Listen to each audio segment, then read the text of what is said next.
যারা বড় বড় সিভিয়ার লেভেলের মারাত্মক জাদুতে আক্রান্ত ছিলেন, তারা যখন আমাদেরকে বলেছে, ভাই আমি কিভাবে জানতে পারবো আমার জাদুটা কোথায় আছে, কিভাবে আছে, কে করছে? যখন আমরা রাসূল সাল্লাল্লাহু আলাইহি সাল্লামের এই সুন্নাহসম্মত আমলটা আমরা তাদেরকে বলেছি এবং তারা যখন এটাকে মেনে আমল করেছেন, আলহামদুলিল্লাহ অনেকের দেখা গেছে ১ মাসের ভিতরে, অনেকের সপ্তাহখানেকের ভিতরে তারা সঠিকভাবে জাদুর লোকেশন খুঁজে পেয়েছেন। হাদিসের মধ্যে রাসূল সাল্লাল্লাহু আলাইহি সাল্লাম বলছেন, যে ব্যক্তি প্রত্যেক সকালবেলা খালি পেটে ৭টা আজওয়া খেজুর খাবে, ওই দিন ওই ব্যক্তির কোনো জাদু এবং সেহের তার কোনো ক্ষতি করতে পারবে না। অর্থাৎ কোনো বিষ এবং জাদু তার ক্ষতি করতে পারবে না। আমরা ২০ রাকাত তারাবির নামাজটা পড়ার ট্রাই করব এবং খতম তারাবি পড়ার ট্রাই করব। তো যখন আপনি দীর্ঘক্ষণ কোরআন তেলাওয়াত শুনবেন, এটা আপনার ভিতরে থাকা যে রোগগুলো এবং আপনার ভিতরে থাকা যে শয়তান, জালেম, এই জিনিসগুলোকে ধ্বংস করে দিবে এবং আপনার জন্য সুস্থতাকে ত্বরান্বিত করবে ইনশাআল্লাহ। ঘুমানোর ক্ষেত্রে আমরা প্রথমে যে কাজটা করব, ৩ বার বিসমিল্লাহ বলে আমরা বিছানাটা ঝেড়ে নিব। এটা সুন্নত। তো যখন ওই পেশেন্ট ওই তাবিজগুলোকে নষ্ট করে দেয়, ঠিক তার ৩ দিন পরে তার বিয়ে হয়ে গেছে। যেটা খুবই অস্বাভাবিক একটা বিষয় ছিল যে এত দ্রুত উনার বিয়ে হবে এটা উনিও কল্পনা করেনি। কোরআন তেলাওয়াতের ক্ষেত্রে আমরা একটা ইউনিক সিস্টেম আপনাদেরকে বলব। এইভাবে আপনারা যদি কোরআন তেলাওয়াত রমাদানে করতে পারেন, তাহলে আশা করা যায় আপনাদের সুস্থতা খুবই দ্রুত আসবে ইনশাআল্লাহ। ইসমে আজম পড়ে কেউ যদি আল্লাহর কাছে দোয়া করে, আল্লাহ তাআলা শতভাগ তার দোয়াটাকে কবুল করেন। আল্লাহ তাআলার ওয়াদা হচ্ছে আল্লাহ আপনাকে দিবেন। সুতরাং এই সময়টাতে আমরা কি করব? খুব জোরদারভাবে আল্লাহর কাছে চাইবো ইনশাআল্লাহ। মুসলিমের সবথেকে বড় হাতিয়ার হচ্ছে কি?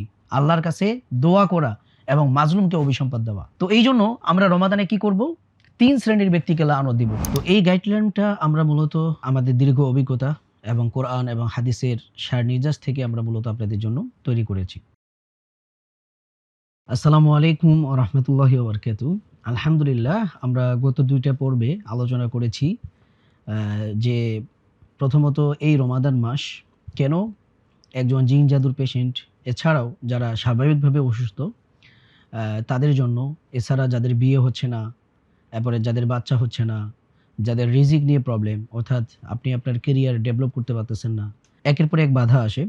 তো এই ধরনের যে সমস্যাগুলো, এগুলোর জন্য মূলত এই রমাদানটা হচ্ছে সুস্থতার একটা মৌসুম অথবা নিরাময়কাল। এরপরে ২য় পর্বে আমরা আলোচনা করেছিলাম আপনাদের পক্ষ থেকে আসা কিছু সংশয়কে নিরসন করার জন্য। সেটা ছিল যে যদি রমজানে শয়তান বন্দী থাকে, তাহলে তারপরেও মানুষ কেন পাপ কাজে লিপ্ত হয়? এরপরে গুরুত্বপূর্ণ যে প্রশ্নটা ছিল সেটা হচ্ছে, রমাদানে যদি শয়তান বন্দী থাকে, তারপরেও আমার উপর শয়তান কেন অ্যাটাক করতেছে, বা মানুষ কেন জিন দ্বারা আক্রান্ত হচ্ছে, বা জিন শয়তান কেন শরীরের মধ্যে উৎপাত তৈরি করে বা উপদ্রব করে? এই প্রশ্ন দুটার আমরা হচ্ছে বিস্তারিত আলোচনা করেছিলাম এবং দালিল ভিত্তিক জবাব দিয়েছিলাম। তো এখন হচ্ছে আমরা আপনাদেরকে পরিপূর্ণ একটা গাইডলাইন দিব, যে গাইডলাইনটা ফলো করে আপনারা পুরো রমাদানটাকে কাটাতে পারবেন। ইনশাআল্লাহ আমাদের এই দেওয়া এই গাইডলাইন আপনারা যদি ফলো করতে পারেন, তাহলে ইনশাআল্লাহ আল্লাহ তাআলা এই রমাদানের মধ্যেই হয়তো আপনাদেরকে সুস্থ করে দিবেন ইনশাআল্লাহ। তো এই গাইডলাইনটা আমরা মূলত আমাদের দীর্ঘ অভিজ্ঞতা এবং কোরআন এবং হাদিসের সার নির্যাস থেকে আমরা মূলত আপনাদের জন্য তৈরি করেছি। তো প্রথমত যে গুরুত্বপূর্ণ বিষয় সেটা হলো, প্রত্যেকটা জিনিসের ক্ষেত্রে একটা গোল তৈরি করতে হয়, একটা উদ্দেশ্য ঠিক করে নিতে হয়। তো আমরা প্রথমত যে কাজটা করব সেটা হচ্ছে, আমি মূলত এক্সাক্ট কি সমস্যা থেকে এই রমাদানের মধ্যে বের হতে চাচ্ছি। অর্থাৎ এই রমাদানে আমি গাইডলাইন ফলো করে কোন সমস্যাগুলো থেকে বা কোন অসুস্থতাগুলো থেকে আমি বের হতে চাচ্ছি, আমি নাজাত পেতে চাইতেছি। সেটা হতে পারে আপনার কোনো শারীরিক অসুস্থতা, আপনার কোনো মানসিক প্রবলেম, আপনার রিজিক রিলেটেড, কেরিয়ার রিলেটেড কোনো প্রবলেম, বিয়ে রিলেটেড কোনো প্রবলেম, পড়াশোনা রিলেটেড কোনো প্রবলেম, এবং হচ্ছে ঘুম বা স্বপ্ন রিলেটেড যদি কোনো প্রবলেম থাকে, এই সকল প্রবলেমগুলো মধ্য থেকে কোন সমস্যাগুলো এবং কোন অসুস্থতা থেকে আপনি বের হতে চাচ্ছেন, সেটার একটা আমরা লিস্ট তৈরি করব। আর এটাই হচ্ছে আমাদের একটা গোল। লিস্ট তৈরি করার পরে আমরা প্রতিদিন এই লিস্টে যতগুলো সমস্যা আমরা উল্লেখ করছি, সাপোজ ধরেন আপনি ১০ টা সমস্যার কথা উল্লেখ করেছেন, তাহলে প্রতিদিনই এই ১০ টা সমস্যা নিয়ে আপনি রুকিয়া করবেন। এখন আসেন আমরা কিভাবে এই সমস্যাগুলো নিয়ে রুকিয়া করব এবং কি বিষয় আমরা ফলো করব, এটা নিয়ে বিস্তারিত আলোচনায় আমি চলে যাচ্ছি ইনশাআল্লাহ। তো প্রথমত আমরা শুরু করব এই গাইডলাইনের ১ম পার্ট, সেটা হচ্ছে তারাবির নামাজ দিয়ে। যেহেতু আমাদের রমাদান শুরু হয় বা রোজা রাখার প্রক্রিয়াটা শুরু হয় তারাবি থেকে, সুতরাং আমরা তারাবি থেকে এটার আলোচনা শুরু করব ইনশাআল্লাহ। প্রথমত আমরা যারা জিন জাদুতে আক্রান্ত বা নরমালি অন্য কোনো সমস্যায় আক্রান্ত বা অসুস্থ, আপনারা যেটা করবেন সেটা হচ্ছে, মসজিদে গিয়ে যারা আমরা পুরুষ আছি, তারা মসজিদে গিয়ে জামাতের সাথে আমরা নামাজ আদায় করার ট্রাই করব ইনশাআল্লাহ। এবং সম্ভব হলে আমরা ফিকহি যে ইখতিলাফগুলা বা মতানৈক্য আছে ৮ রাকাত বা ২০ রাকাত, সেই দিকে আমরা যাব না। বরং আমরা আমাদের অভিজ্ঞতা থেকে এবং আপনাদের জন্য যেটা কল্যাণকর সেটা আমরা বলবো। সেটা হচ্ছে যে আমরা ২০ রাকাত তারাবির নামাজটা পড়ার ট্রাই করব এবং খতম তারাবি পড়ার ট্রাই করব। তো যখন আপনি দীর্ঘক্ষণ কোরআন খতমের সাথে থাকবেন বা দীর্ঘক্ষণ কোরআন তেলাওয়াত শুনবেন, এটা আপনার ভিতরে থাকা যে রোগগুলো এবং আপনার ভিতরে থাকা যে শয়তান, জালেম, এই জিনিসগুলোকে সে ধ্বংস করে দিবে এবং আপনার জন্য সুস্থতাকে ত্বরান্বিত করবে ইনশাআল্লাহ। এবং আপনি নিয়ত করতে পারেন যে এই কোরআন তেলাওয়াত শোনার ওসিলায় যেন আল্লাহ আপনাকে সুস্থ করে দেন। কেননা আল্লাহ সুবহানাহু ওয়া তাআলা কোরআনেতে স্পষ্টভাবে বলেছেন, "ওয়া নুনাজ্জিলু মিনাল কুরআন", আমি কোরআন নাজিল করছি, "মা হুয়া শিফা", এবং এটা হচ্ছে প্রত্যেকটা রোগের জন্য শিফা, "ওয়া রাহমাতুল লিল মুমিনিন", এবং এটা হচ্ছে মুমিনদের জন্য রহমত। সুতরাং যেহেতু এটা আপনার জন্য রহমত এবং আপনার জন্য শিফা, সুতরাং আপনি কোরআনকে সুস্থতার নিয়তে শুনেন, রহমতের নিয়তে শুনেন। এই রহমতের ওসিলায় যেন আল্লাহ আপনাকে সুস্থ করে দেয়, এই নিয়ত করে শুনেন। ইনশাআল্লাহ দেখবেন যে আপনার জন্য এই তারাবিটা অনেক বড় কল্যাণ বয়ে নিয়ে আসবে ইনশাআল্লাহ। দ্বিতীয়ত, আমাদের যে মা-বোনেরা আছেন, তারা তাদের ফিক অনুযায়ী, যদি আপনার ফিক অর্থাৎ আপনি যে মাযহাব ফলো করেন, সেই অনুযায়ী যদি আপনার জন্য মসজিদে যাওয়ার পরিবেশ থাকে, তাহলে আপনি মসজিদে গিয়ে জামাতে নামাজ আদায় করবেন। আর যদি সেটা সম্ভব না হয়, তাহলে আপনার বাড়িতেই আপনি হচ্ছে দীর্ঘক্ষণ বেশি সময় লম্বা করে আপনি নামাজ পড়ার ট্রাই করবেন ইনশাআল্লাহ। তো এই গেল হচ্ছে আমাদের ১ম একটা গাইডলাইন, সেটা হচ্ছে তারাবির নামাজটা কিভাবে আদায় করবেন। ২য় নম্বরে হচ্ছে তারাবির নামাজ শেষ করার পর আমরা কালক্ষেপণ না করে আমরা হচ্ছে ঘুমানোর প্রস্তুতি নিব ইনশাআল্লাহ। যাতে করে আপনি যদি খুব দ্রুত তারাবি শেষ করে যদি ঘুমাইতে পারেন, তাহলে শেষ রাত্রে আপনার জন্য উঠাটা অনেক সহজ হবে ইনশাআল্লাহ। তো এই ঘুমানোর ক্ষেত্রে আমরা খুবই গুরুত্বপূর্ণ বিষয়ে এখানে আলোচনা করব। নাম্বার 1, আপনি হয়তো জানেন না আপনার এই রোগটা কেন হচ্ছে। কারণ আপনি ডাক্তার দেখাচ্ছেন, বিভিন্ন মেডিকেল টেস্ট করতেছেন, হাজার, হাজার টাকা খরচ করতেছেন। কিন্তু তারপরেও আপনার রোগ ধরা পড়তেছে না। রোগ চিহ্নিত করা যাচ্ছে না। এরপরে অনেক চেষ্টা তদবিরের পরেও বিয়ে হচ্ছে না, চাকরি হচ্ছে না, জব হচ্ছে না, এবং সংসারে নানা রকম অশান্তি, স্বামী-স্ত্রীর মধ্যে বনিবনা নেই, বা হচ্ছে একজন আরেকজনের কথা সহ্য করতে পারে না। পরিবারের এক সদস্য আরেকজনের কথা সহ্য করতে পারে না। ঝগড়াঝাটি লেগে থাকে।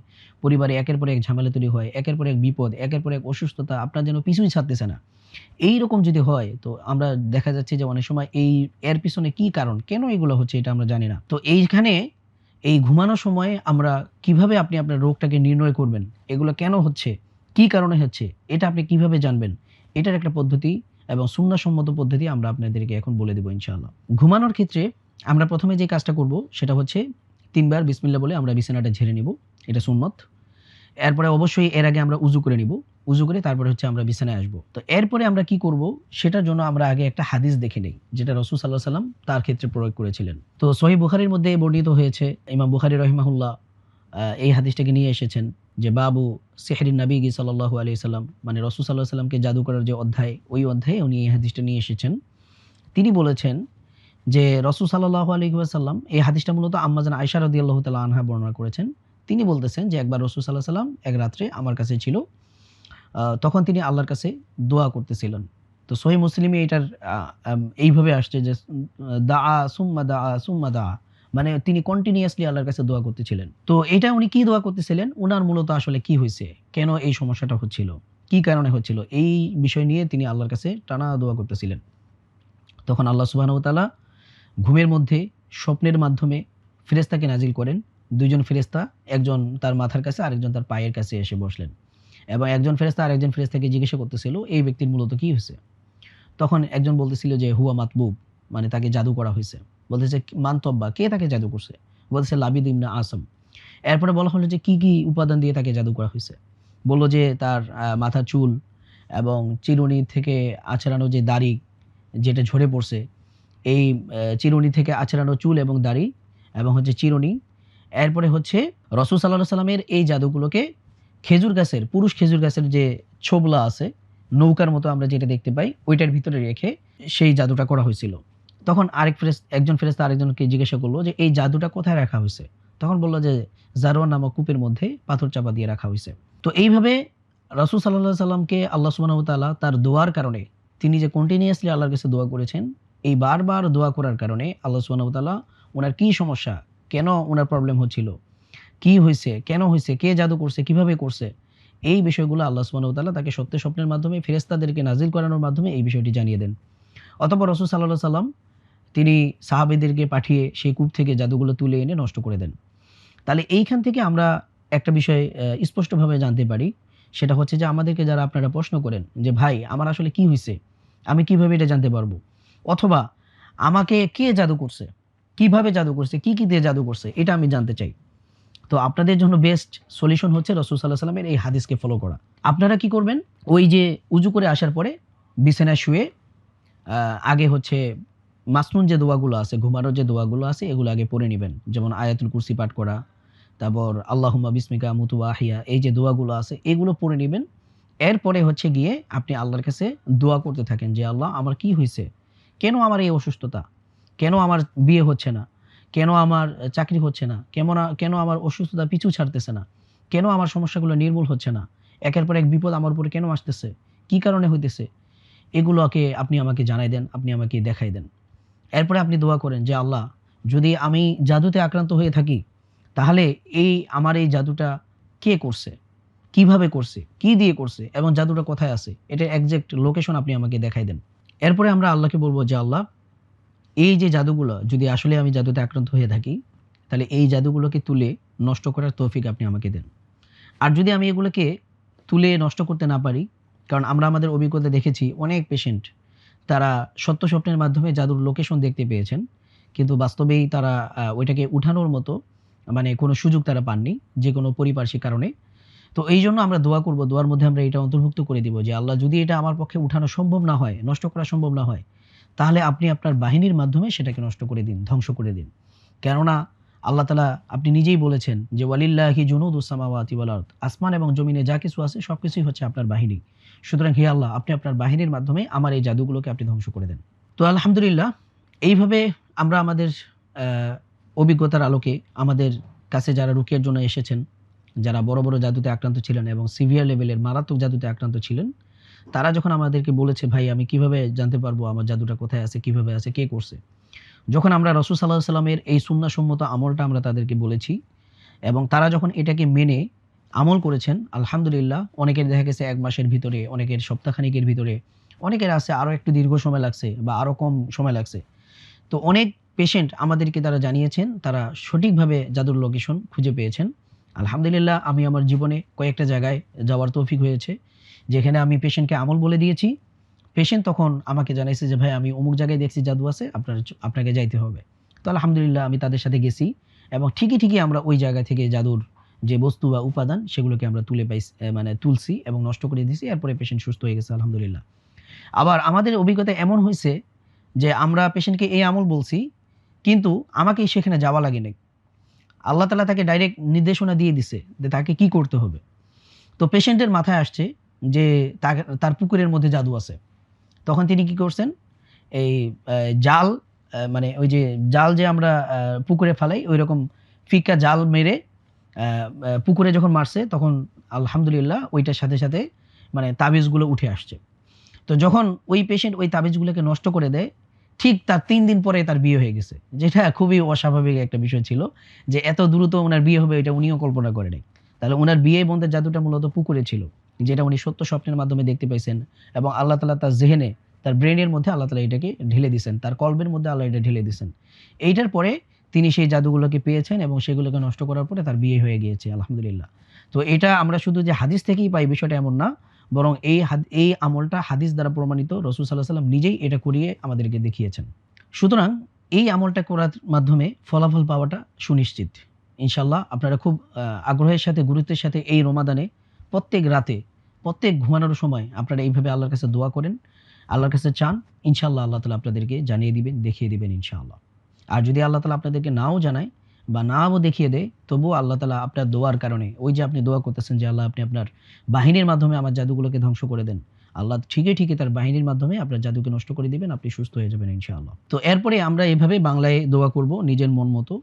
তো এইভাবে দীর্ঘক্ষণ বাংলায় দোয়া করার পর আমরা সূরা ফাতিহার যে ৬ নম্বর আয়াত, ইহদিনাস সিরাতুল মুস্তাকিম, এটার অর্থ কি? আল্লাহ তাআলা বলতেছেন, ইহদিনা, হে আমাদের রব, আপনি আমাদেরকে পথ দেখান। আপনি আমাদেরকে হেদায়েত দান করুন। আপনি আমাদেরকে পথনির্দেশ দিন।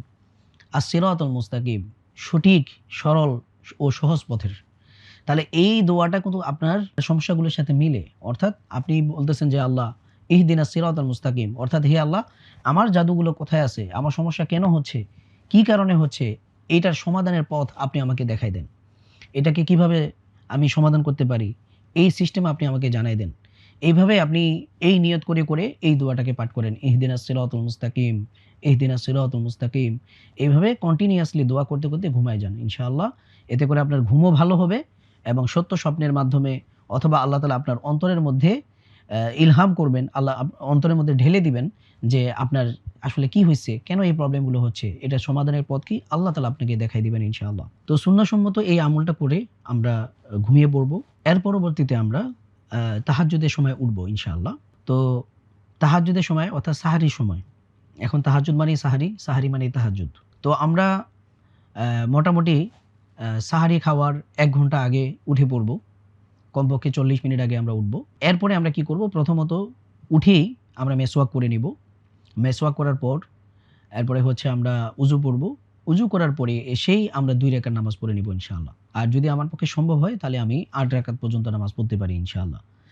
তো এই ২ রাকাত নামাজ শেষ করার পর আমি আল্লাহর কাছে মানে একবারে খোলা মনে আমার মন প্রাণ সবকিছু উজাড় করে দিয়ে একবারে ছোট বাচ্চা যেভাবে মায়ের কাছে বায়না করে, একজন ছেলে বা একটা ছোট বাচ্চা তার বাবার কাছে যেভাবে কোনো জিনিসের জন্য বায়না ধরে, ওইভাবে আমি আল্লাহর কাছে মানে খুবই ইয়ের সাথে মানে জিদ করে ছোট বাচ্চার মতো ভান করে আমি আল্লাহর কাছে চাইবো।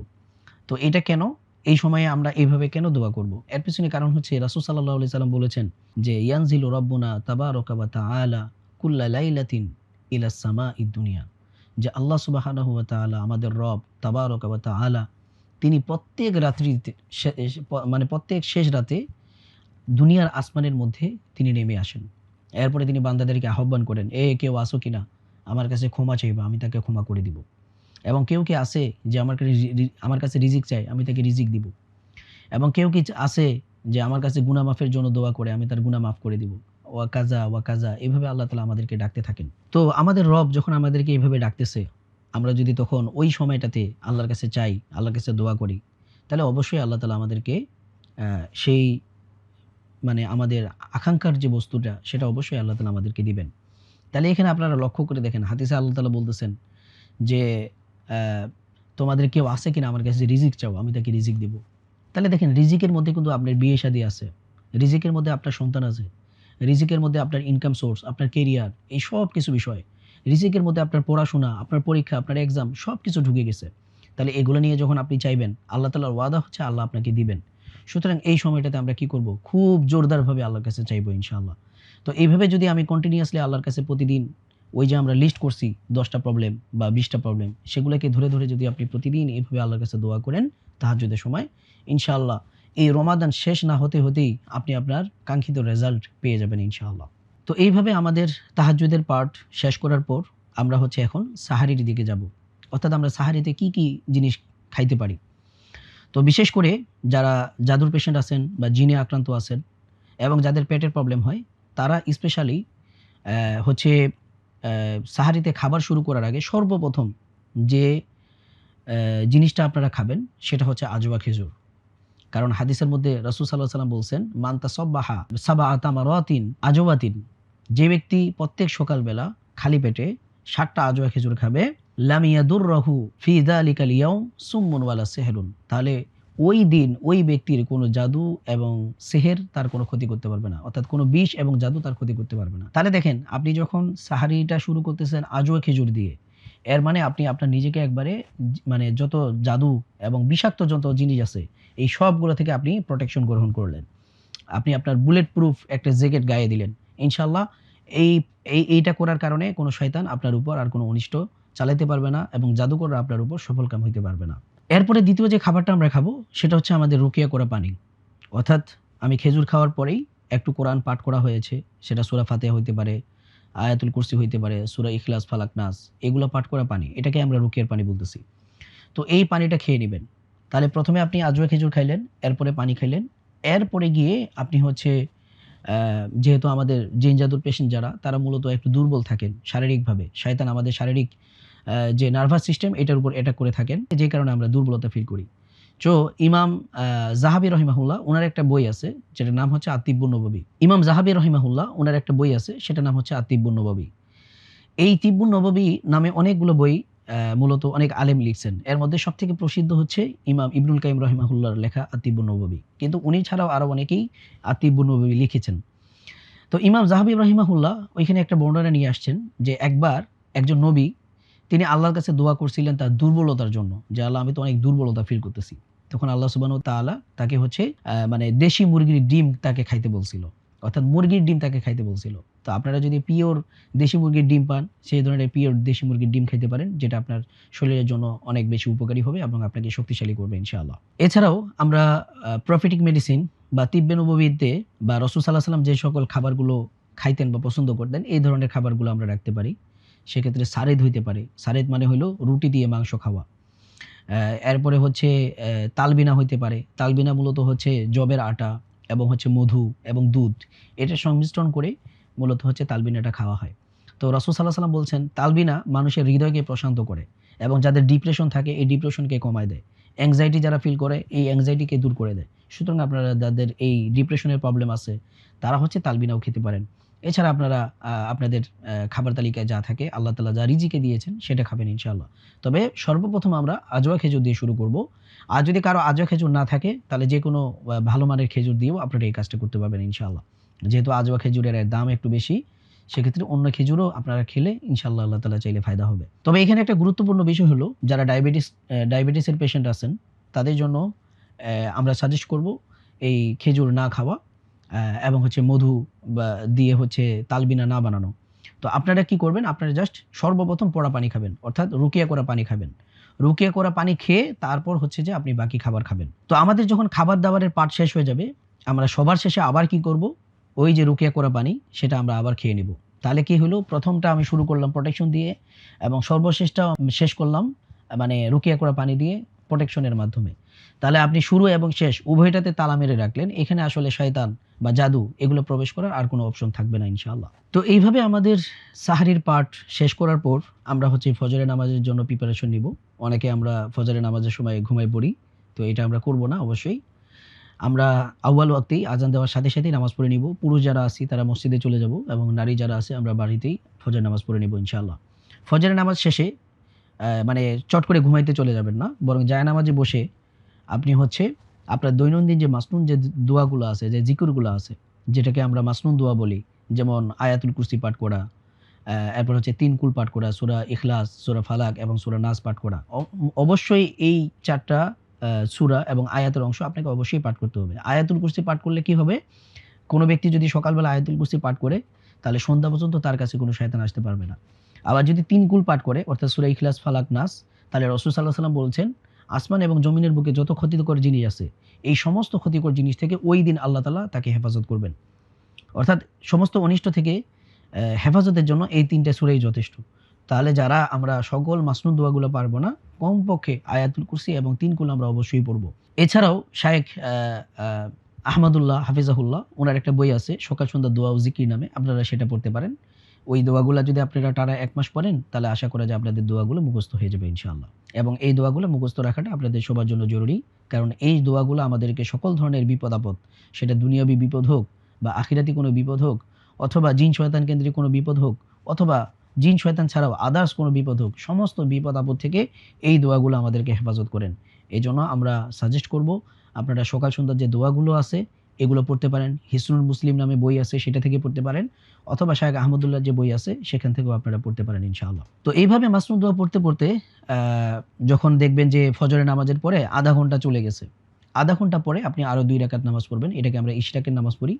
এই ২ রাকাত নামাজ পড়ে আপনি আল্লাহর কাছে আরেকটু দোয়া করলেন। আপনার সকল সমস্যাগুলো যেগুলো আপনি নোট ডাউন করছেন সেগুলো নিয়ে দোয়া করে এরপরে আপনি হচ্ছে এক্সারসাইজ করেন বা হচ্ছে ঘুমাইতে যান, যেটা করেন এটা করেন, সমস্যা নেই। অতঃপর ঘুম থেকে উঠার পরে আমরা যে কাজগুলো করব সেটা হচ্ছে আমাদের কোরআন তেলাওয়াত। কোরআন তেলাওয়াতের ক্ষেত্রে আমরা একটা ইউনিক সিস্টেম আপনাদেরকে বলব। এইভাবে আপনারা যদি কোরআন তেলাওয়াত রমাদানে করতে পারেন তাহলে আশা করা যায় আপনাদের সুস্থতা খুবই দ্রুত আসবে ইনশাআল্লাহ। তো প্রথমত আমরা যে কাজটা করব, আমরা ৫ লিটারের বোতল রাখবো ২ টা। মানে আমার এইদিকে একটা মনে করেন ৫ লিটার পানি বোতল, এইদিকে একটা ৫ লিটার পানি বোতল। ১০ লিটারের পানি নিবেন আরকি। ২ বোতলে ১০ লিটার পানি। তো এই ২ টা বোতলে আমি কি করব, আজকে আমি যা তেলাওয়াত করব সেগুলো পড়ে এগুলো এই পানিটাতে আমরা ফু দিব। এর পাশাপাশি আপনি অলিভ অয়েল, পিঙ্ক সল্ট, গোলাপ জল যেগুলো আপনার রুকিয়ার গোসলের জন্য প্রয়োজন, যেটা আমরা এর আগের পর্বগুলোতে বলেছিলাম, সেই সকল উপাদানগুলোতেও আপনি কোরআন পড়ে ফু দিবেন। এখন কথা হচ্ছে ২ টা পানির বোতল কেন? ৫ লিটারের পানির বোতল তো একটা হলেই হয়ে যায়। এর পিছনে কারণ হচ্ছে যে আপনি একটা বোতল থেকে পুরো রমাদান পানি ব্যবহার করবেন। অর্থাৎ আপনি রুকিয়া করতেছেন, এখান থেকে পানি ব্যবহার করতেছেন, শেষ হবে আবার রিফিল করে নিবেন। শুধু এই পানিটা আপনি এভাবে ব্যবহার করতে থাকবেন পুরো রমাদানে। আরেকটা বোতল, এটাকে আপনি ব্যবহার করবেন না। এখানে আপনি প্রতিদিন তেলাওয়াত করবেন, প্রতিদিনই এখানে ফু দিয়ে রেখে দিবেন। এটার পেছনে কারণ হচ্ছে রমাদান চলে যাবে, কিন্তু রমাদানের যে বরকত, যে রহমত, এটা তো আমরা অন্য কোনো মাসে পাবো না। এইজন্য আমরা এই পানির বোতলটা রেখে দিব, যাতে করে আমি রমাদান পরবর্তী সময়েও রমাদানের একটা বরকত পাই। এইজন্য আমি হচ্ছে ওই বোতলটাকে রেখে দিব। তো এখন আসেন আমরা মূলত এই যে কোরআন তেলাওয়াত করব, এটা করার সিস্টেমটা কি? আমাদের অনেক মা বোন আছেন এবং ভাইরা আছেন যারা হচ্ছে রমাদানে কোরআন খতম করেন। তো তাদের জন্য আমরা একভাবে বর্ণনা করব। আর যারা কোরআন খতম করতে পারবে না তাদের জন্য আমরা অন্যভাবে বিষয়টাকে আলোচনা করব। যারা কোরআন খতম করবেন তারা প্রথমে আল্লাহর কাছে নিয়ত করে নেবেন, আপনার সমস্যাগুলোকে আল্লাহর কাছে বলা, প্রত্যেকবার তেলাওয়াত শুরু করার আগে, যে আল্লাহ আমার এই সমস্যাগুলো থেকে এই রমাদানের মধ্যেই আমি বের হয়ে আসতে চাচ্ছি, সুস্থতা লাভ করতে চাচ্ছি, শিফা লাভ করতে চাচ্ছি, আপনি আমাকে সুস্থ করে দিন। এইভাবে আপনি নিয়ত করে নেবেন। এরপরে আরও একটা জিনিস বলতে হবে আল্লাহর কাছে, সেটা হচ্ছে খুবই গুরুত্বপূর্ণ, খুব মনোযোগ দিয়ে শুনবেন। সেটা হলো, আমরা সবাই জানি যে রাসূল সাল্লাল্লাহু আলাইহি সাল্লাম কিছু কিছু হাদিসের মধ্যে বলেছেন যে কোরআনের অমুক আয়াত সেটা হচ্ছে ইসমে আজম। অর্থাৎ ইসমে আজম পড়ে কেউ যদি আল্লাহর কাছে দোয়া করে, আল্লাহ তাআলা শতভাগ তার দোয়াটাকে কবুল করেন। তাহলে কোরআনে ডেফিনেটলি ইসমে আজম আছে। তো আপনি আল্লাহর কাছে দোয়া করলেন যে আল্লাহ আমি তো কোরআন খতম করব, এই কোরআনে যতগুলো ইসমে আজম আছে এই সকল আয়াতগুলোর মাধ্যমে, ইসমে আজমওয়ালা আয়াতগুলোর মাধ্যমে আপনি আমাকে সুস্থ করে দেন, আপনি আমাকে শিফা দান করেন। আমি জানি না কোথায় ইসমে আজম আছে, আপনি জানেন, ওই ইসমে আজমের মানে ওসিলে আপনি আমাকে সুস্থ করে দেন। এই নিয়ত করে হচ্ছে যে আপনি কি করবেন, কোরআন তেলাওয়াতটা করবেন ইনশাআল্লাহ। আর আমরা যারা কোরআন খতম করব না, তাদের ক্ষেত্রে আমরা কি করব, আপনি যেই সূরাগুলো পারেন সেগুলোই আপনি প্রতিদিন আধা ঘন্টা সর্বনিম্ন পড়েন। সেটা সূরা ফাতিহা হইতে পারে, শুধু সূরা ফাতিহা আপনি আধা ঘন্টা পড়েন, মানে যেকোনো একটা টাইম আধা ঘন্টা পড়েন এবং সুস্থতার নিয়তে পড়েন, বা আরও অন্য কোনো যদি আয়াত বা সূরা আপনার জানা থাকে তাহলে সেগুলো আপনি পড়েন। এখানে যারা কোরআন খতম করবেন তাদের জন্য আরেকটা গুরুত্বপূর্ণ নির্দেশনা হচ্ছে, যখন আপনারা দেখবেন যে কোরআনে বিভিন্ন আযাবের কথা বলা হয়েছে, আযাবুন আলিম বা আযাবু জাহান্নাম, জাহান্নামের কথা বলা হয়েছে, এরপরে নার, আসহাবুন নার, এইরকম বিভিন্ন দেখবেন যে আযাব, জাহান্নাম এই রিলেটেড কিছু আয়াত আসছে। ওই আয়াতগুলো যখন আপনারা পড়বেন তখন আল্লাহর কাছে দোয়া করবেন যে আল্লাহ আপনি এইখানে এই আয়াতের মধ্যে যেই আযাবের কথা বলেছেন এটা তো আমি জানি না, এই আযাবটা আপনি আমার শরীরের ভিতরে থাকা জালেমকে দেন, যাতে করে সে এই আযাবের কারণে ধ্বংস হয়ে যায়, সে যেন আমার শরীর থেকে বের হয়ে যায়। এইখানে আপনি যেই সিস্টেমে আযাবটা দিতে চাইছেন, এটা আপনি ওই সমস্ত ব্যক্তিদের দিকে আপনি নাজিল করেন বা আপতিত করেন যারা আমাকে জাদু করছে, এবং এই আযাবটা আপনি ওই সকল ব্যক্তিদের দিকে ফিরাই দেন যেই জাদুকর আমাকে জাদুটা করছে, এবং ওই ব্যক্তির দিকে আপনি নাজিল করেন যে ব্যক্তি জাদুকরের কাছে গিয়ে আমাকে জাদু করছে, এবং এই জাদুটাকে যে জালেম শয়তান, জিন শয়তান বাস্তবায়ন করতেছে, ওই জালেম শয়তানের উপর আপনি এই আযাবটাকে বাস্তবায়ন করেন। এভাবে আপনি আল্লাহর কাছে দোয়া করেন, ইনশাআল্লাহ দেখবেন যে আপনার শত্রুরাও ধ্বংস হয়ে যাবে ইনশাআল্লাহ। হ্যাঁ? আর এইভাবে আপনারা কোরআন খতম করবেন। কোরআন আপনি আজকে মনে করেন ১০ পৃষ্ঠা পড়লেন, ২০ পৃষ্ঠা পড়ছেন বা ৫ পৃষ্ঠা পড়ছেন বা ১ পৃষ্ঠা পড়ছেন, যতটুকুই পড়েন, পড়ার পরে আপনার সামনে থাকা পানি ২ টা বোতল এগুলোতে ফু দিবেন, এবং আদার যে সাপ্লিমেন্ট গুলো আছে, অলিভ অয়েল, পিঙ্ক সল্ট, গোলাপ জল, মধু, এগুলোতে আপনারা ফু দিয়ে দিবেন ইনশাআল্লাহ। তাহলে একই সাথে আপনাদের কোরআন খতমও হচ্ছে, আপনার রমাদানের বরকতময় পানি তৈরি হইতেছে এবং বরকতময় সাপ্লিমেন্ট গুলো তৈরি হইতেছে ইনশাআল্লাহ। এইভাবে আমরা কোরআনটা পড়ার এবং খতম করার ট্রাই করব ইনশাআল্লাহ।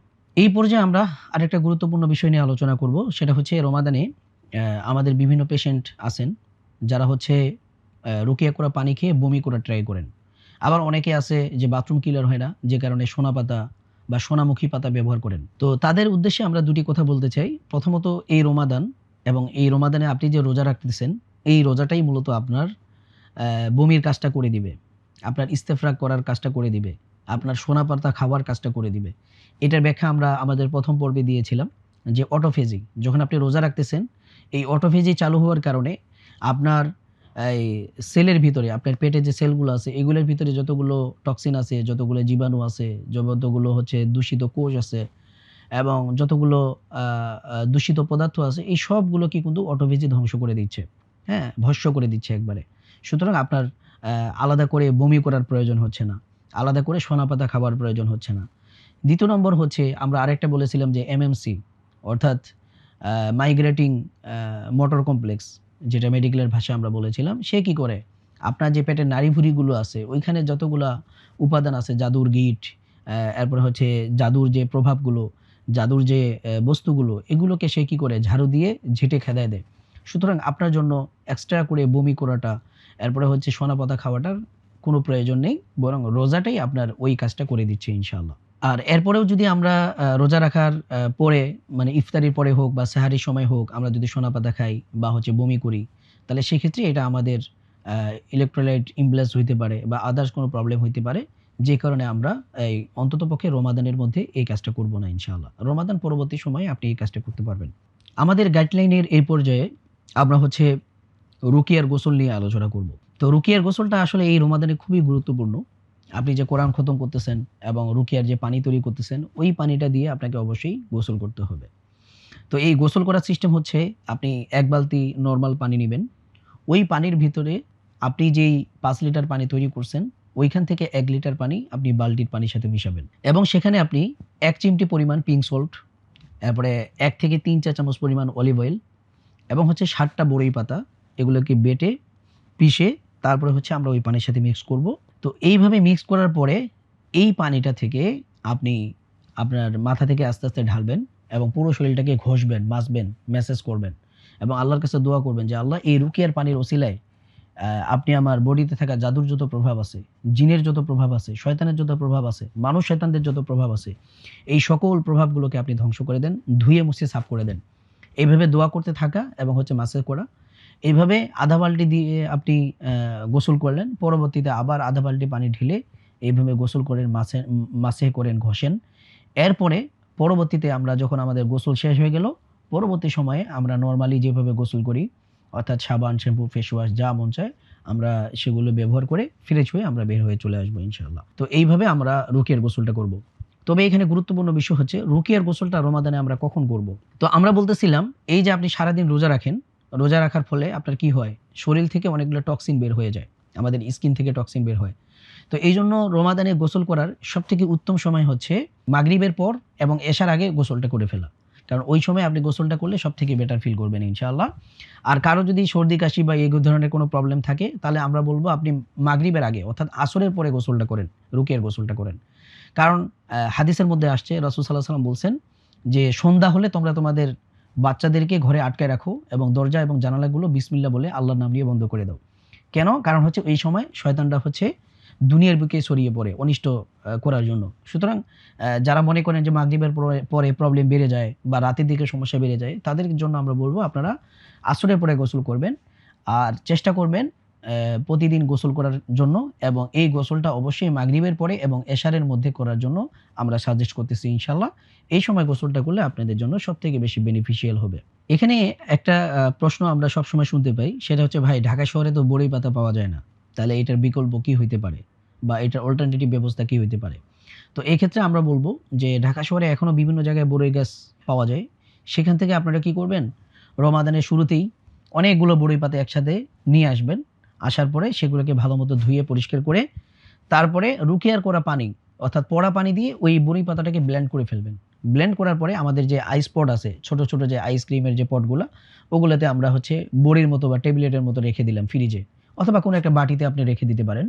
ওইটা ফ্রিজে রাখেন। যেদিন আপনি গোসল করবেন ওইখান থেকে ১ চিমটি বড়ই পাতা নিয়ে পানির সাথে মিশিয়ে তারপর গোসল করে ফেলবেন। এইভাবে যদি আপনি করেন তাহলে আশা করা যায় বড়ই পাতা নিয়ে যে সংকট বা সংকটময় যে পরিস্থিতি, এটা আপনি সামাল দিতে পারবেন ইনশাআল্লাহ। আমাদের গাইডলাইনের এই পর্যায়ে আমরা আরেকটা গুরুত্বপূর্ণ বিষয় নিয়ে আলোচনা করব। সেটা হচ্ছে হিজামা। রমাদানে অনেকে মনে করেন হিজামা করা যায় না, হয়তো রোজা ভেঙে যাবে। কিন্তু আমরা যদি সহিহ বুখারীতে অনেক হাদিস আছে।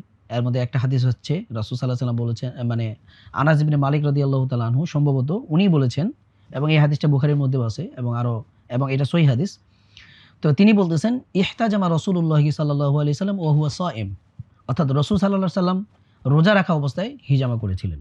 তাহলে বোঝা গেল রোজা রাখা অবস্থায় হিজামা করলে রোজার মধ্যে কোনো ক্ষতি হয় না। আপনারা রোজা অবস্থায় হিজামা করতে পারবেন। তো আমরা সাজেস্ট করব, যদি আপনি একান্ত রমাদানে হিজামা করেন, যেটাকে মেডিকেলের ভাষায় কাপিং থেরাপি বলে, যদি আপনি এটা নিতে চান এবং জিন জাদুর পেশেন্টের জন্য এটা আসলে নেওয়া উচিত যদি আপনাদের রক্তের হিমোগ্লোবিনের পরিমাণ যথেষ্ট পরিমাণে থাকে।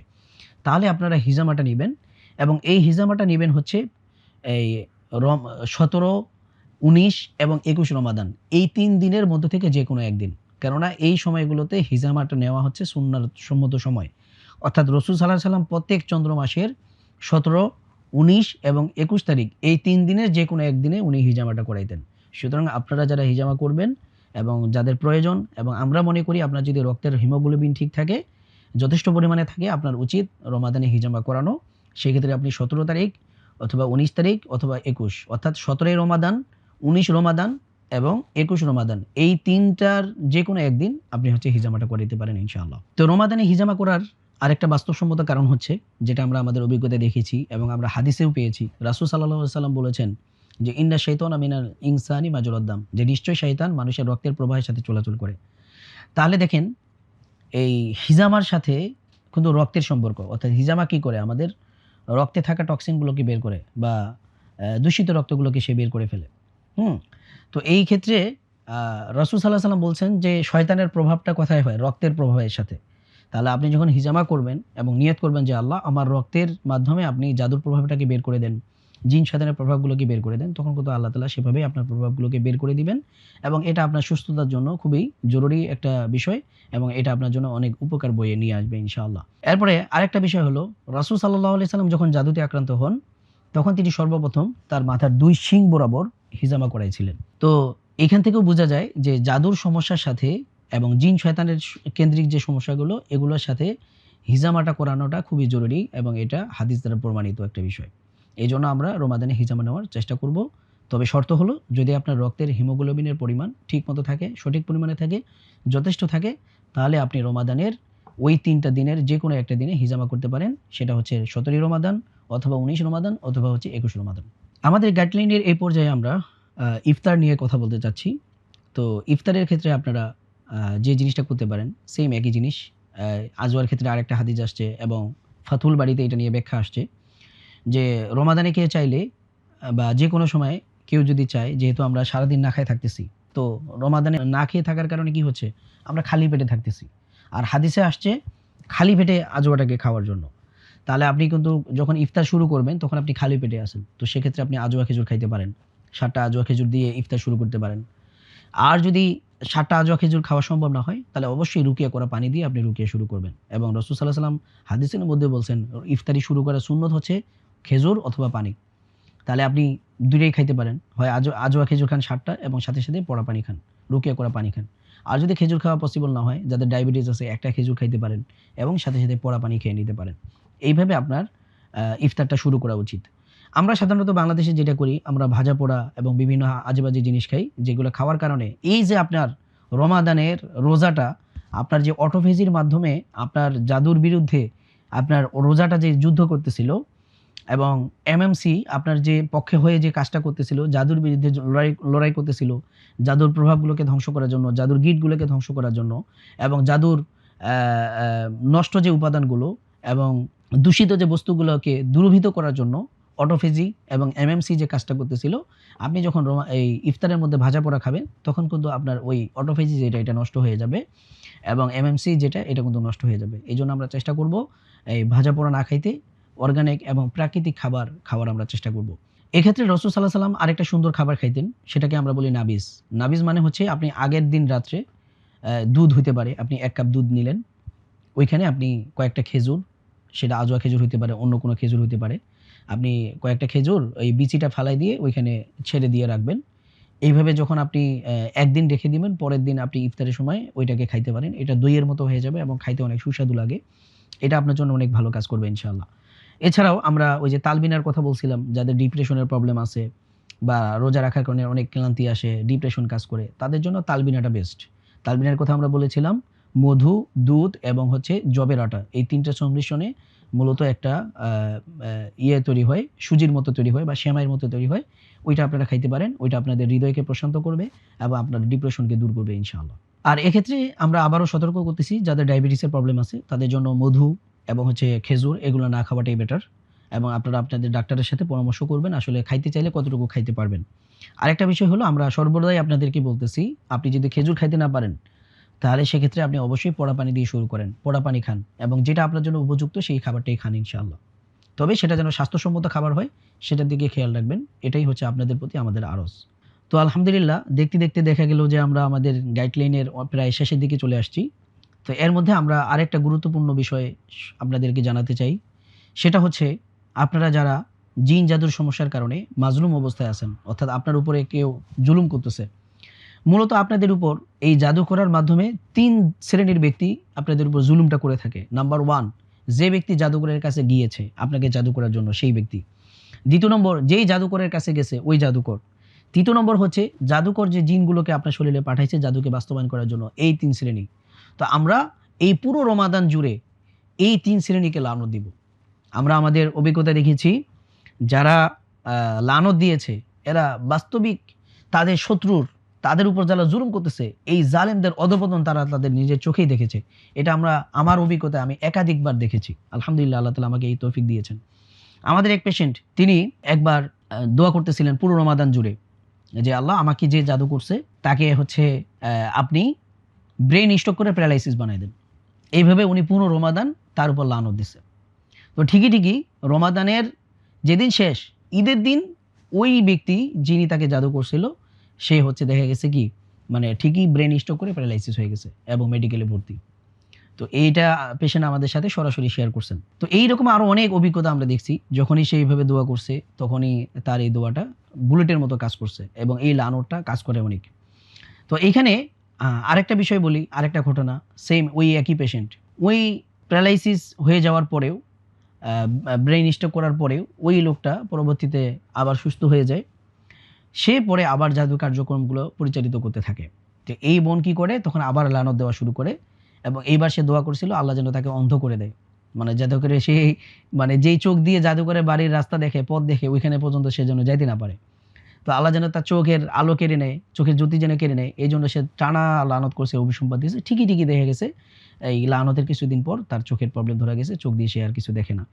তো এইরকম অনেকগুলো ঘটনা আমরা পাইছি যেখান থেকে স্পষ্ট বিষয়টা যে কেউ যদি লানত দেয় তার শত্রুকে এবং সে যদি আসলেই মাজলুম অবস্থায় থাকে তাহলে আল্লাহ তাআলা অবশ্যই মাজলুমের এই লানতকে কবুল করে এবং এই লানতটা যখন জালেমের উপর পড়ে তখন আল্লাহ তাআলা তখন ওই জালেমকে ছাড়ে না, বরং ওই জালেমের অধঃপতন নিশ্চিত হয়ে যায়। এখানে আপনারা অনেকে প্রশ্ন করতে পারবেন যে ভাই রাসূল সাল্লাল্লাহু আলাইহি ওয়াসাল্লাম তো কখনো লানত দেয়নি, অর্থাৎ বাংলাদেশে কিছু মানুষ আছে এরা নিজেদেরকে আল্ট্রা সুফি ভাবে, এরা মনে করে যে লানত দেওয়াটা ঠিক না, রাসূল সাল্লাল্লাহু আলাইহি ওয়াসাল্লাম তো লানত দেয়নি। তবে এটা হচ্ছে সম্পূর্ণ একটা ভুল ধারণা। বরং আমরা অনেকগুলো বিশুদ্ধ হাদিস থেকে আমরা জানতে পারি রাসূল সাল্লাল্লাহু আলাইহি ওয়াসাল্লাম নিজেই লানত দিয়েছেন। এর মধ্যে থেকে আমি কয়েকটি হাদিস বলবো। প্রথমত, এই যে রমাদান আসতেছে আপনারা প্রত্যেকটা মসজিদের ওয়াজের মধ্যে দেখতে পাবেন বা শুনতে পাবেন, আলেমরা বলবে, ওয়াজ করবে যে একবার জিবরাইল আলাইহিস সালাম রাসূল সাল্লাল্লাহু আলাইহি ওয়াসাল্লামের কাছে আসছিলেন। তো রাসূল সাল্লাল্লাহু আলাইহি ওয়াসাল্লাম যখন মিম্বারের প্রথম যে ধাপ ওইটাতে যখন পা দিচ্ছিল তখন তিনি বললেন যে আমিন। এরপরে দ্বিতীয় ধাপে যখন পা দিলেন তখন বলল যে আমিন। তৃতীয় ধাপে যখন পা দিলেন তখন বলতেছিল আমিন। তখন সাহাবা একরাম জিজ্ঞাসা করলো, ইয়া রাসূলুল্লাহ, আমরা তো এইরকম কোনোদিন আপনাকে কিছু করতে দেখি নাই, তাহলে আপনি কেন এইভাবে আমিন বললেন? তখন রাসূল সাল্লাল্লাহু আলাইহি ওয়াসাল্লাম বলতেছিল যে আমার কাছে জিবরাইল আলাইহিস সালাম এসেছে, তিনি আমাকে বলল যে যে ব্যক্তি রমাদান পাইল কিন্তু সে আল্লাহর কাছে গুনাহ মাফ করে নিতে পারলো না তার উপর হচ্ছে আল্লাহর লানত। তো রাসূল সাল্লাল্লাহু আলাইহি ওয়াসাল্লাম এটাকে আমিন বলছে। এরপরে রাসূল সাল্লাল্লাহু আলাইহি ওয়াসাল্লাম বলল যে জিবরাইল আলাইহিস সালাম বলেছে যে ব্যক্তি তার মা বাবাকে পাইল কিন্তু সে দুনিয়াতে তাদের খেদমত করে জান্নাত কামাই করতে পারলো না তার উপর আল্লাহর লানত। রাসূল সাল্লাল্লাহু আলাইহি ওয়াসাল্লাম বলছেন আমিন।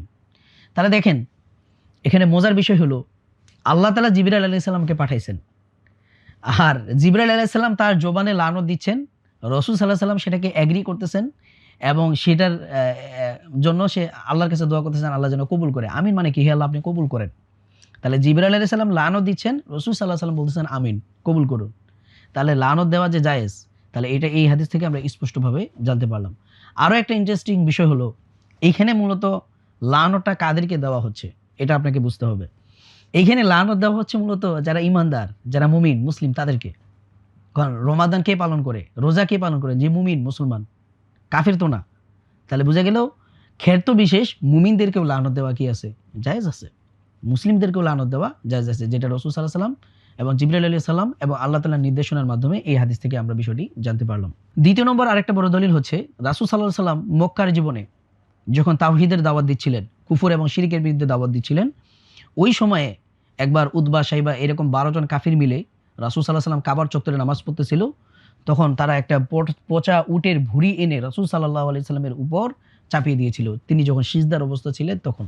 আপনি একটু ইমাজিন করেন, আপনি সিজদায় পড়ে আছেন, আপনার উপরে যদি কোনো একটা ভারী বস্তু, উটের ভুঁড়ি, এটা কিন্তু গরুর ভুঁড়ি না, একটা উট মরুভূমিতে সে 10 দিন 20 দিন থাকার মতো পানি সংগ্রহ করে রাখতে পারে তার পেটের মধ্যে, ওই রকম একটা ভুঁড়ি রাসূল সাল্লাল্লাহু আলাইহি সাল্লাম যখন সিজদায় ছিলেন তখন তার উপরে চাপিয়ে দেওয়া হয়।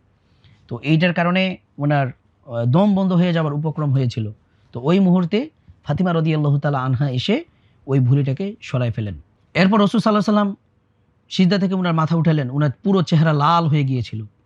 এরপরে তিনি নাম ধরে ধরে আল্লাহর কাছে লানত দিল যে আল্লাহ, আপনি আবু জাহেল, উতবা, সাইবা এদের সবগুলোকে আপনি গুনে গুনে ধ্বংস করেন। এভাবে আল্লাহ রসুল তাদেরকে লানত দিয়েছিল। তো রাসূল সাল্লাল্লাহু আলাইহি সাল্লাম লানত দেওয়ার পরে এই সবগুলা কাফের এগুলো বদরের যুদ্ধে মারা গেছে। অর্থাৎ রাসূল সাল্লাল্লাহু আলাইহি সাল্লামের লানতটা বাস্তবায়ন হয়েছে বদরের যুদ্ধের মধ্যে। তাহলে রাসূল সাল্লাল্লাহু আলাইহি সাল্লাম লানত দেয় নাই এই কথা যারা বলে এরা আসলে ভুল বলে, এরা আসলে না জানার কারণে এই ধরনের কথাগুলো বলে থাকে। তাহলে লানত প্রেক্ষাপট অনুযায়ী দেওয়া জায়েজ। তৃতীয় নম্বর আমরা যদি আরেকটা হাদিস দেখি, সেটা হচ্ছে বীরে মাউনার ঘটনা। বীরে মাউনার ঘটনা হচ্ছে রাসূল সাল্লাল্লাহু আলাইহি সাল্লামের কাছে এক প্রতিনিধি দলের নেতা এসে বলল যে আপনি আমাদের এলাকায় আপনার কিছু সাহাবী পাঠান যারা আমাদেরকে কোরআন শিক্ষা দিবে, ঈমান শিক্ষা দিবে।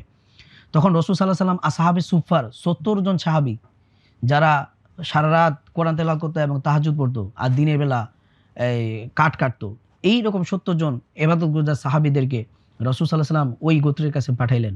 প্রতিমধ্যে ওই যে ব্যক্তি দাওয়াত দিয়ে নিয়ে গেছে তারই ভাতিজা, সে হচ্ছে তাদেরকে অতর্কিত হামলা করে শহীদ করে দেয়। এই ঘটনা যখন রাসূল সাল্লাল্লাহু আলাইহি সাল্লামের কাছে আসে তখন টানা 30 দিন রাসূল সাল্লাল্লাহু আলাইহি সাল্লাম ফজরের নামাজের সময় যখন তিনি রুকু থেকে উঠে সিজদায় যাবেন, এই রুকু থেকে উঠার পরে তিনি আল্লাহর কাছে কুনুতে নাজিলে পড়ে তাদের বিরুদ্ধে বদদোয়া করছিলেন। তাহলে দেখেন, বদদোয়া করা, লানত দেওয়া এটা সম্পূর্ণ জায়েজ, এটা হাদিস দ্বারা প্রমাণিত। তো যারা বলে যে বদদোয়া করা যাবে না, লানত দেওয়া যাবে না, ওনারা আসলে এই সম্পর্কে মানে গভীর নলেজ রাখেন না, যে কারণে এই ধরনের কথাগুলো বলে থাকেন এবং এটা বিভ্রান্তিকর একটা কথা। মুসলিমের সবথেকে বড় হাতিয়ার হচ্ছে কি? আল্লাহর কাছে দোয়া করা এবং মাজলুমকে অভিসম্পাদ দেওয়া। এইটা ছাড়া তার কাছে আর কোনো অস্ত্র নাই। মনে করেন একজন মজলুম, তার উপর জুলুম করা হচ্ছে, কেউ তাকে সাহায্য করার মতো নাই, সে এখন কি বলবে? আল্লাহকেই তো বলবে। এবং সে কি তার জন্য মানে বরকতের দোয়া করবে শত্রুর জন্য, নাকি লানতের দোয়া করবে? এটা কমন একটা বিষয় যে শত্রুর জন্য আমরা যেহেতু তার সাথে আমি পারতেছি না, তা আমার কে আছে? আমার মাওলা আছে, এই মাওলার কাছে আমি চাইবো, আমার মাওলা তার বিচার করবে, তাকে শাস্তি দিবে, তাকে আযাব দিবে। এই জন্য লানত করাটা এটা কমন সেন্সের দিক থেকেও এটা আসলে জায়েজ, এটা নিয়ে সন্দেহ পোষণ করার কোনো অপশন নেই। তো এই জন্য আমরা রমাদানে কি করব? 3 শ্রেণীর ব্যক্তিকে লানত দিব। নাম্বার 1, যে ব্যক্তি আপনাকে জাদু করার জন্য জাদুকরের কাছে গেছে তাকে লানত দিব। নাম্বার 2, যেই জাদুকরের কাছে গেছে, যেই জাদুকর আপনাকে জাদু করছে ওই জাদুকরকে আপনি লানত দিবেন। তৃতীয় নম্বর হচ্ছে জাদুকর যে জিন শয়তানগুলোকে আপনার শরীরে পাঠাইছে, আপনাদের ক্ষতি করার জন্য পাঠাইছে, এই সকল জিন শয়তানদেরকে আপনারা লানত দিবেন। মানে মন খুলে ইচ্ছা মতো লানত দিবেন। তো আমি অনেক সময় মজা করে বলি যে ভাই লানত কিভাবে দিব? পেশেন্টরা বলে যে লানত কিভাবে দিব? আমি বলছি আপনি আপনার সমস্ত আক্রোশ নিয়ে নিবেন। অনেকে আছে যে সিরিয়াসলি লানত দেয় না, তাহলে তো হবে না। আপনাকে সিরিয়াসলি এবং আক্রোশ নিয়ে আল্লাহর কাছে লানত দিতে হবে। মনে করেন আপনার একটা কঠিন শত্রু, আপনি চাইতেছেন যে তাকে সামনে পাইলে আপনি মারবেন, এইরকম হয় না? তো এইরকম কোন একটা শত্রুকে যখন আপনার সামনে কেউ মানে গাছের সাথে বেঁধে রেখে দিল, আপনি তার কি অবস্থা করবেন? কি আক্রোশটা তার উপর ঝাড়বেন? এইরকম আক্রোশ নিয়ে আপনাকে হচ্ছে লানত দিতে হবে। এই লানত হচ্ছে কাজ করবে। কিন্তু আপনি যদি এই খেয়াল খুশি মনে লানত করেন তাহলে সেটা আসলে কবুল হবে না। যেমন রাসূল সাল্লাল্লাহু আলাইহি সাল্লাম ওই যখন পচা উটের ভুঁড়ি চাপাই দিয়েছিল, উনি উঠার পরে আক্রোশের সাথে লানত করছেন। তো এইরকম আক্রোশের সাথে মূলত লানত করতে হবে। তাহলে তাআলা আমাদের এই লানতগুলো কবুল করবেন এবং আপনার শত্রু, আপনার উপর জুলুমকারী ব্যক্তিকে আল্লাহ ধ্বংস করবেন ইনশাআল্লাহ। তো তাদেরকে লানত দেওয়ার কারণ কি? এর পেছনে বড় কারণ হলো, হয় যখন তাদের উপর মানে যাদেরকে আপনি লানত দিচ্ছেন ওই শত্রুরা এই লানতের পরে যখন তাদের উপর বিপদ আসতে দেখবে, এমন হইতে পারে যে তারা তাদের ভুল বুঝতে পারবে, তওবা করবে, আপনাকে জাদুর লোকেশন দেখাই দিবে এবং আপনার জাদু নষ্ট করে দিবে তারা নিজেরাই। এইরকম একটা ঘটনা আমি নিজেই পাইছিলাম। আমার এক পেশেন্ট তিনি আমাকে বলল যে ভাই এইরকম প্রবলেম, তো আপনি একটু লানত দিয়েন। তো আমি একটা রুকিয়ার মধ্যে তার জন্য লানত দিয়েছিলাম। ওইটার অডিও এখনো আমাদের ইউটিউব চ্যানেলে পাওয়া যায়। বিশেষ করে আমার ইউটিউব চ্যানেলে রাকি আব্দুল মালেক নামে যে চ্যানেল, ওখানে পাওয়া যায়। ওই লানত পরে ওই ভাইকে মূলত জাদু করেছিল তার এক মহিলা কলিগ। মানে ওই ভাই বিবাহিত, কিন্তু অনেক সুদর্শন ছিলেন, অনেক বডি বিল্ডার এক মানুষ ছিল আরকি, খুবই সুন্দর, স্মার্ট। তো ওই মেয়ে হচ্ছে তাকে জিনার দিকে আসক্ত করার জন্য, বেবিচারের জন্য বা পরকীয়া করার জন্য হচ্ছে তাকে জাদুটা করে থাকেন। তো পরবর্তীতে আমরা যখন ওই লানতটা কন্টিনিউ করি, এরপরে দেখা গেছে যেই মেয়ে তাকে জাদু করছে, ওই মেয়ে সরাসরি জাদুকরের কাছে গিয়ে জাদুগুলোকে নিয়ে আসছে, কি কি উপাদান দিয়ে জাদু করছে। তো ওইখানে আমরা দেখতে পাইছি যে একটা মানে এটা বলতেও লজ্জা লাগতেছিল, কিন্তু না বললেও কিছু না, হচ্ছে না। সেটা হচ্ছে যে একটা ভিতরে তারা হচ্ছে কিছু ওই ভাইয়ের কিছু কাপড়, বিশেষ করে অন্তঃবাস যেগুলা, এগুলো এই ধরনের কিছু কাপড় ওই ইয়ের মধ্যে ছিল, এটাই মূলত পুঁতে রাখছিল ওনারা। পরবর্তীতে ওই মহিলা এটাকে নিয়ে আসে। আমরা যখন এই জিনিসগুলোকে নষ্ট করে দিই, পরবর্তীতে আলহামদুলিল্লাহ ওই ভাই সুস্থ হয়ে যায়। তো এইরকম ঘটনা আমরা দেখছি যে অনেক সময় লানতের কারণে যখন তার উপর কোনো আযাব আসে, জালেমের উপর যখন কোনো আযাব আসে, তখন সে তার ভুল বুঝতে পারে এবং আপনাকে জাদু তুলে এনে দিতে পারে। আরেকটা কারণ হলো, যদি সে ভালো না হয় তাহলে আল্লাহ তাকে ধ্বংস করে দিবে ইনশাআল্লাহ। এই ২ টা কারণে আপনি লানত দিবেন। আলহামদুলিল্লাহ, আমাদের গাইডলাইনের সর্বশেষ পর্যায়ে আমরা যে বিষয়টা জানাতে চাচ্ছি, সেটা হচ্ছে লাইলাতুল কদর অন্বেষণ করা। অর্থাৎ শেষ দশকে যে বেজোড় রাত্রিগুলো, তবে আমরা সাজেস্ট করব, যেহেতু এটা নিয়ে স্পষ্ট কোনো দিক নির্দেশনা পাওয়া যায় না যে ২৭শে রমজানেই হচ্ছে লাইলাতুল কদর, এইরকম কোনো স্পেসিফিক মানে বিশুদ্ধ বর্ণনা পাওয়া যায় না। বরং রাসূল সাল্লাল্লাহু আলাইহি ওয়াসাল্লাম হাদিসে লাইলাতুল কদরকে অন্বেষণ করার কথা বলেছেন শেষ দশকে। এজন্য আমরা চেষ্টা করব ২০ রমাদান থেকে শুরু করে একবারে ৩০ রমাদান পর্যন্ত প্রতিদিন আমরা অবশ্যই মানে রাত্রি যাপন করব। এবং ছেলেদের পক্ষে, যাদের পুরুষদের পক্ষে সম্ভব, তারা অবশ্যই এতেকাফে অংশগ্রহণ করবেন। রাসূল সাল্লাল্লাহু আলাইহি ওয়াসাল্লাম প্রত্যেক রমাদানে এতেকাফে বসতেন। আপনারা এতেকাফে বসতে পারেন এবং ওই এতেকাফে আপনি মনে করবেন যে আপনি সুস্থতার জন্য আইসিইউর মধ্যে আছেন। মানুষ যেমন অসুস্থ হলে আইসিইউতে থাকে, আপনি এই ইতিকাফে থেকে আইসিইউতে আছেন। এখানে আপনি প্রচুর পরিমাণে আল্লাহর কাছে দোয়া করেন, আল্লাহর কাছে চান। দেখবেন যে এই ১০ দিন পরে আল্লাহ আপনাকে সুস্থ করে দিবে ইনশাআল্লাহ। আরেকটা বিষয় হলো, আমরা যারা মহিলা আছি বা যাদের পক্ষে আমাদের ইতিকাফে বসা সম্ভব হবে না, তারা অবশ্যই আমরা এই ১০ দিন তাহাজ্জুদ মিস করব না। এই ১০ দিন আমরা আল্লাহর কাছে দোয়া করা, বেশি, বেশি করে সাদাকা করা, এটা কোনোভাবেই মিস করব না। আমরা অনেকে সাদাকা দিতে জানি না। সাদাকা করি কিন্তু এটার পদ্ধতি জানি না। সাদাকা মূলত ২ ধরনের হয়। একটা হচ্ছে সাদাকায়ে জারিয়া, আরেকটা হলো সাদাকাতুদ দিফা। অর্থাৎ একটা হলো আপনি আখিরাতে এটা সওয়াব পাবেন এবং কিয়ামত পর্যন্ত এটা সওয়াব পাইতে থাকবেন। অর্থাৎ আপনি কাউকে ইলম শিক্ষা দিচ্ছেন। এই ইলম যতদিন দুনিয়ার বুকে চর্চিত হবে, ততদিন পর্যন্ত আপনার কবরে চলে যাবে। এটার জন্য আপনি আখিরাতে সওয়াব পাইতে থাকবেন। এটার জন্য কোনো দুনিয়াবি বেনিফিট আপনি পাইলেন না। দ্বিতীয় নম্বর হচ্ছে, সাপোজ ধরেন আপনি একটা মসজিদের জন্য জমি ওয়াকফ করে দিয়েছেন। এখন এই যে জমিটা, এটা তো আপনার ছিল, আপনি তো মসজিদের জন্য দান করে দিয়েছেন। এখন এই মসজিদে যে আয় আছে, এই আয় থেকে কি আপনি ১ টাকাও নিতে পারবেন? কখনোই পারবেন না। কারণ এই পুরো ইয়াটা হচ্ছে সাদাকায়ে জারিয়া, এটার বেনিফিট আপনি আখিরাতে পাবেন। তো সাদাকার আরেকটা বিষয় হচ্ছে, যেটা রাসূল সাল্লাল্লাহু আলাইহি ওয়াসাল্লাম বলছেন, ইন্নাস সাদাকা দাফআউল বালা। নিশ্চয়ই সাদাকা কি করে? বিপদকে দূর করে দেয়, বিপদকে প্রতিহত করে। এই সাদাকাটা কিভাবে দিতে হয় এটা আমরা জানি না। বিপদকে দূর করার জন্য যেই সাদাকাটা দিতে হয়, সেটার নিয়ম হচ্ছে আপনি অন্য কারো উপরে থাকা অভাব-অনটন এবং বিপদকে আপনি দূর করে দিবেন। উদাহরণস্বরূপ আমি যদি বলি যে, মনে করেন আপনি নিজে অসুস্থ। তো আপনি চাইতেছেন যে আল্লাহ যেন আপনার এই বিপদটাকে দূর করে দেয়। তখন আপনি কি করলেন? আরো অনেক ব্যক্তি আছে যারা অসুস্থ কিন্তু ওষুধ খাওয়ার টাকা নেই। তাকে আপনি কিছুদিনের ওষুধের টাকা দিলেন। তার ট্রিটমেন্টের আপনি ব্যবস্থা করে দিলেন। এইটার বিনিময়ে আল্লাহ তাআলা আপনাকে কি করবেন? আপনার যে হাজত, এটাকে আল্লাহ পুরা করে দিবে। এরপরে মনে করেন আপনার কোনো একটা বিপদ আসতে পারে সামনে, আপনি মনে করতেছেন। ওই সময় যদি আপনি কোনো ব্যক্তি, কার কি প্রয়োজন আছে, অর্থাৎ কোন ব্যক্তির কি প্রয়োজন আছে, সেই প্রয়োজনটাকে পুরা করে দিলে আল্লাহ তাআলা আপনার প্রয়োজন, আপনার বিপদকে দূর করে দিবেন। অর্থাৎ আপনি আল্লাহর কোনো বান্দার প্রয়োজনকে পুরা করে দিচ্ছেন, বিনিময়ে আল্লাহ তাআলা আপনার থেকে বিপদ দূর করে দিবে, আপনার প্রয়োজন পুরা করে দিবে। এইজন্য আমরা যখন সাদাকা দিব, তখন প্রফেশনাল কোনো ভিক্ষুককে দিব না। রাস্তাঘাটে যে ভিক্ষুকগুলো দেখি, তাদেরকে আমরা দিব না। বরং আপনার এলাকায়, আপনার প্রতিবেশীদের মধ্যে থেকে কারা গরিব আছে, কারা মানুষের কাছে হাত পাতে না, কিন্তু আসলেই সে গরিব, এই সমস্ত গরিব ব্যক্তিদেরকে খুঁজে, খুঁজে আপনি সাদাকা করেন। সে আপনার জন্য যে দোয়াটা করবে, এইটার মাধ্যমেই আপনার বিপদ দূর হবে ইনশাআল্লাহ। তো এই 10 দিন আমরা অবশ্যই তাহাজ্জুদ মিস দিব না এবং সাদাকা করব এবং প্রচুর পরিমাণে আল্লাহর কাছে দোয়া করব এবং ইবাদত আমরা আরো বেশি বাড়ায় দিব। যেমন হাদিসের মধ্যে আসছে রাসূল সাল্লাল্লাহু আলাইহি ওয়াসাল্লাম কোমরের মধ্যে মানে গিঁট বেঁধে তারপরে এই 10 দিনের জন্য ইবাদতের মধ্যে নাইমা যেতেন। এইজন্য আমরা সর্বশেষ মরণ একটা কামড় শয়তানকে দিব এই 10 দিনে। এই 10 দিন আমরা একবারে ফুল ফোর্সে আমল করা শুরু করব। এর মাধ্যমে আশা করি ইনশাআল্লাহ আল্লাহ তাআলা আপনাকে পরিপূর্ণ সুস্থ করে দিবেন। আর একটা মজার ঘটনা বলি, এটা হচ্ছে আমাদের বাস্তবতার থেকে এবং অভিজ্ঞতা থেকে পাওয়া। আমরা দেখেছি এবং বাংলাদেশের আরো অনেক রাখি দেখেছে। কোন ব্যক্তি রমাদানে পুরো রমাদান 30 দিন আল্লাহর কাছে দোয়া করছে, আল্লাহ আমার বিয়ে হচ্ছে না, আপনি বিয়ের ব্যবস্থা করে দেন। তো দেখা গেছে ঈদের পরে তার বিয়ে হয়ে গেছে। এরকম আমরা পাইছি। অনেকের হচ্ছে যে জব হইতেছিল না, আল্লাহ তাআলা তার জবের ব্যবস্থা করে দিয়েছে। অনেকের বাচ্চা হইতেছিল না, কিন্তু টানা 30 দিন এভাবে দোয়া করছে, আল্লাহ তাআলা তার বাচ্চার ব্যবস্থা করে দিয়েছে। সুতরাং এই রমাদানটাকে খুবই গুরুত্বের সাথে নিয়ে আমাদেরকে এইভাবে আমি যেভাবে আপনাদেরকে গাইডলাইন দিয়েছি, এইভাবে যদি আপনারা গাইডলাইনটা ফলো করেন, আল্লাহ তাআলা অবশ্যই আপনাদেরকে শিফা দান করবেন, সুস্থতা দান করবেন ইনশাআল্লাহ। তো মূলত আমি এখানে যদিও টাইম টেবিল বলে নেই, কিন্তু তারপরেও আমি কিন্তু 24 ঘন্টার একটা রুটিন বলে দিয়েছি। তো টাইম না বলার পেছনে বড় কারণ হচ্ছে একেকজনের ব্যস্ততার ধরন এক রকম হয়। তো আমার কাজ ছিল সাজেশনগুলো দেওয়া, গাইডলাইনটা দেওয়া। এখন আপনাদের কাজ হচ্ছে আপনাদের মন মতো করে এই টাইমিংগুলোকে আপনারা সাজায় নিবেন। কোন কাজটা আপনি কখন করবেন। যদিও আমি অলরেডি বলে দিয়েছেন কোনটা কখন করবেন না করবেন, এটা আমি আমার মতো বলছি।